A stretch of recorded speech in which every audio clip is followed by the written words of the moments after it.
Cartas de un escéptico, de Gregory A. Boyd.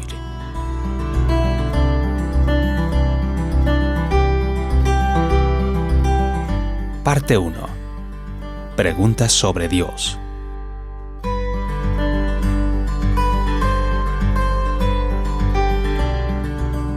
Carta 10. ¿Por qué Dios no se compadeció de tu madre?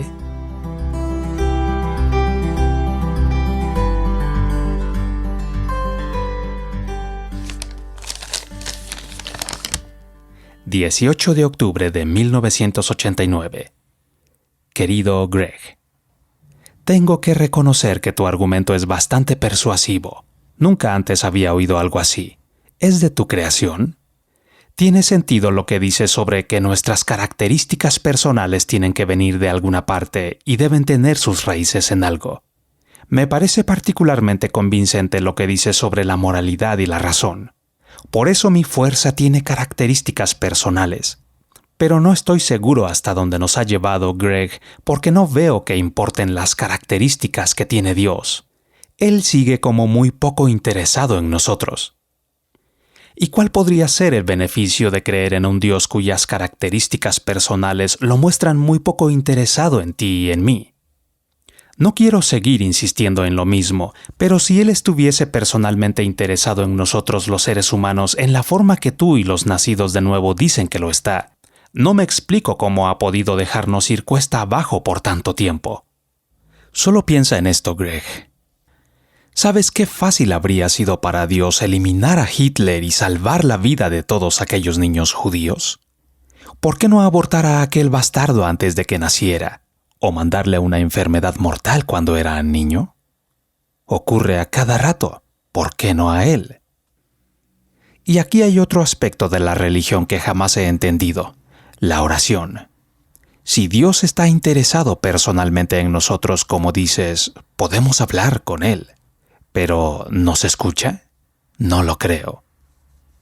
¿Has pensado en cuántos millones de padres judíos golpearon a los oídos de Dios durante el Holocausto? Todo lo que consiguieron fue silencio. ¿Dónde estaba su interés en la gente? La Biblia dice que lo salvó de los egipcios separando el Mar Rojo, pero en esta ocasión parece que estaba preocupado con otras cosas más importantes. De modo que si Dios está interesado personalmente en nosotros, ¿por qué la oración es totalmente infructuosa? No puedo recordar ningún momento en mi vida en que las oraciones de alguien hayan sido realmente contestadas.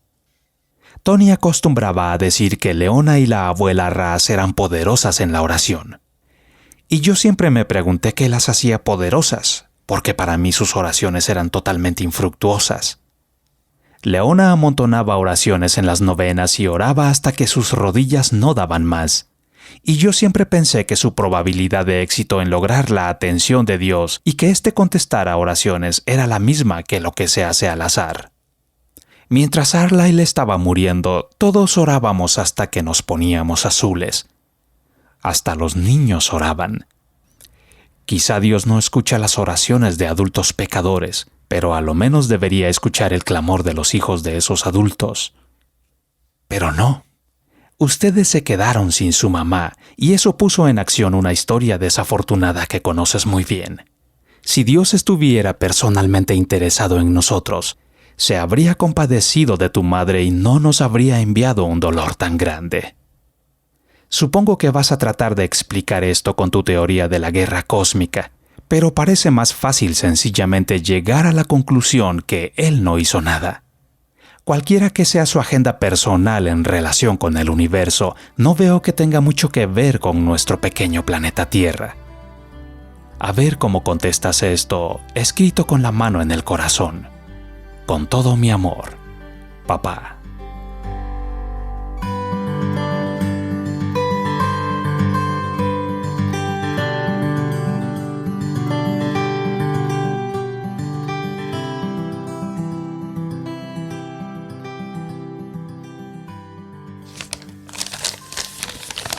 ...23 de noviembre de 1989... Querido papá, aprecio la sinceridad de su última carta. Sin duda que la escribió con la mano en el corazón. Merece una respuesta igualmente sincera. Creo que es importante llegar a entender lo mejor que podamos a Dios y a nuestro mundo. Pero puede llegar el momento cuando ese entendimiento se agote o sea incapaz de tratar con detenimiento los asuntos que nos preocupan. Un esposo y padre que pierde a su esposa y madre de sus hijos durante el bombardeo de, digamos, Dresden, puede tener una respuesta intelectual sobre por qué se lanzaron las bombas, pero eso no mitiga su rabia y el hecho de que fue su esposa y la madre de sus hijos la persona que murió. Yo creo, papá, que esta es precisamente la situación. ¿Y qué puedo decir? Yo también le he preguntado a menudo a Dios por qué murió mi mamá, y tampoco nunca he recibido una respuesta, y también me he puesto furioso. Dios no se ha sentido ofendido por esto. Ha sido una reacción sincera, y Dios aprecia la sinceridad. Como cualquier otro niño, crecí con la necesidad de sentir el amor incondicional y la aceptación de una mamá, pero eso nunca lo tuve. Como usted sabe, a veces los niños captamos un mensaje diferente de parte de nuestra madrastra. Yo siempre supe que usted me amaba y recuerdo haberme sentido siempre seguro cuando vivía en casa, pero su trabajo lo mantenía viajando la mayor parte del tiempo. De modo que mirando hacia atrás puedo ver que crecí con un agudo sentido de abandono. Toda la fuerza del dolor por esto no me vino a golpear sino hasta que fui adulto. Los niños tienen la capacidad de bloquear lo que no pueden manejar. Pero cuando tendría 20 años, después de unos 3 años de haber aceptado a Cristo, recibí algo que fue mucho más importante que una respuesta a mi pregunta ¿por qué? Recibí la sanidad, y la sigo recibiendo hasta hoy. Muchos recuerdos de mi infancia empezaron a venir a mi memoria, generalmente en los momentos en que estaba orando, y a veces eran extremadamente dolorosos. Supongo que para entonces no era lo suficientemente fuerte como para enfrentar esa situación. Pero en mi lucha con estos recuerdos el Señor me trajo amor y sanidad. Frente a muchas cosas que interpreté cuando era niño como un comentario negativo sobre mi autoestima, por ejemplo, algunas de las formas aberrantes de castigo de mi madrastra, el Señor me mostró que yo era digno de ser amado y que ante sus ojos era infinitamente precioso, y Él hizo que yo experimentara esto. Frente al abandono que experimenté, el Señor me dijo, «Nunca te dejaré ni te desampararé». Hebreos 13:5. Y ante la necesidad del amor incondicional de una madre que nunca tuve, el Señor me dijo, «Quiero ser esa madre por ti». Y lo es. Cristo no es nuestro adversario en tiempos de sufrimiento. Él es nuestra cura. Cristo llegó a hacer eso para mí. Mi alma fue y está llena de amor incondicional de Jesús. Y el amor incondicional es la única fuente de vida para el alma y la única medicina para sus heridas. Una respuesta intelectual nunca haría eso. Mis preguntas se mantienen, pero Cristo ha ganado mi confianza en Él mostrándome su belleza, la belleza de su amor. Una gracia, una ternura y una fuerza apacible que ningún ser humano jamás podría igualar. Él ganó mi amor con su fuerza a través de la compasión sanadora de sus ojos y la cálida comprensión de su abrazo. Él me dio un entendimiento al corazón que la mente nunca podría lograr. Por eso es que la Biblia dice que Dios da a los creyentes una paz que sobrepasa todo entendimiento.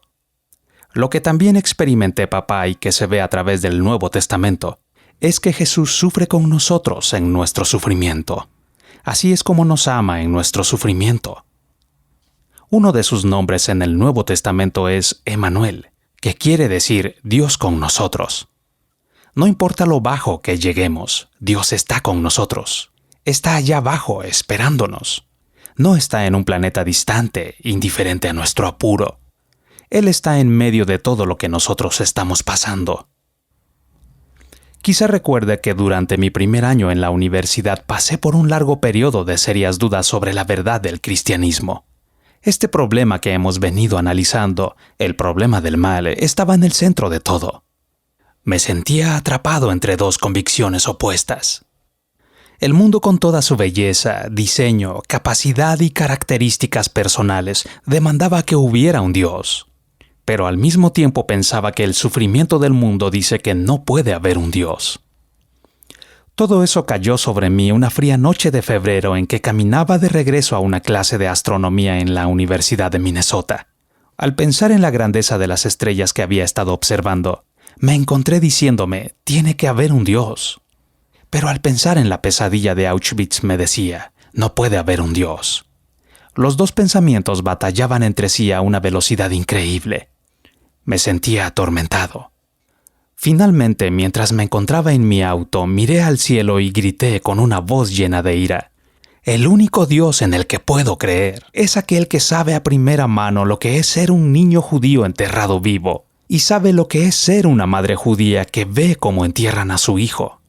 Y solo entonces se me ocurrió, o me fue revelado, que esa es exactamente la clase de Dios que el cristianismo proclama. No hay otra creencia que haga esto. Solo el Evangelio se atreve a proclamar que Dios se mete en el medio del infierno que nosotros mismos hemos creado. Solo el Evangelio se atreve a proclamar que Dios nació en un establo lleno de sangre y de excrementos, que vivió protegiendo a las prostitutas y a los leprosos como nunca nadie lo hizo, y que sufrió de primera mano la muerte más horrible que nadie podría imaginarse. Solo la descripción que el Evangelio hace de Dios compagina con el hecho contradictorio de que el mundo es al mismo tiempo tan hermoso y tan horrible. Lo que estoy tratando de decir, papá, es esto. Yo no sé exactamente por qué Dios no respondió nuestras oraciones por Arlyle. Sé que si no fuera por el pecado humano y si no fuera que estamos envueltos en una guerra espiritual, esta situación dolorosa nunca se habría producido. Pero más importante que esta explicación es este entendimiento. A través de todo, Dios estaba sufriendo con usted, conmigo y con Arlyle. Él también lloraba. Y a través de su participación en nuestro dolor, Él quiere la redención. Él quiere darnos a usted, a mí y a todos los que estamos involucrados en esto toda la sanidad posible. La fuerza de su sanidad está en su vulnerabilidad al dolor. Él ha empezado a traer esta sanidad a mi vida. Puede hacerlo también en la suya. Si pudiera papá imaginarse en su mente la belleza de Cristo, Él se ganaría su amor en una forma que la razón jamás podría. De nuevo, gracias por su sinceridad. Con amor y esperanza, Greg.